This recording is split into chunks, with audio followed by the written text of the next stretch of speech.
Le thème de la rédemption est celui dans lequel les anges désirent plonger leur regard.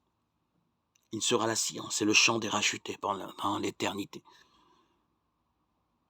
Ne mérite-t-il pas d'être étudié attentivement dès maintenant?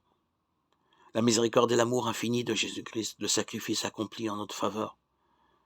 Voilà quel doit être le sujet de nos réflexions les plus sérieuses et les plus solennelles.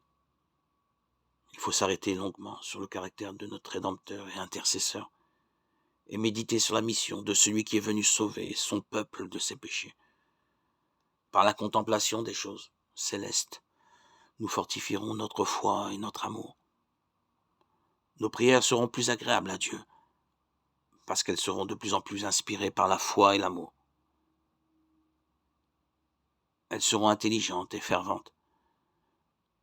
Nous acquerrons une confiance plus ferme en Jésus et nous ferons une expérience journalière et vivante de sa puissance pour sauver parfaitement ceux qui viennent à Dieu par lui.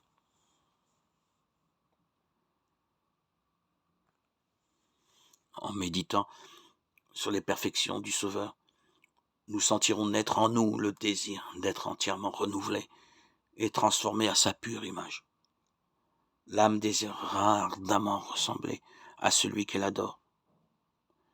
Plus nos pensées s'arrêteront sur Jésus-Christ, plus nous voudrons parler de lui, et mieux nous le représenterons aux yeux du monde.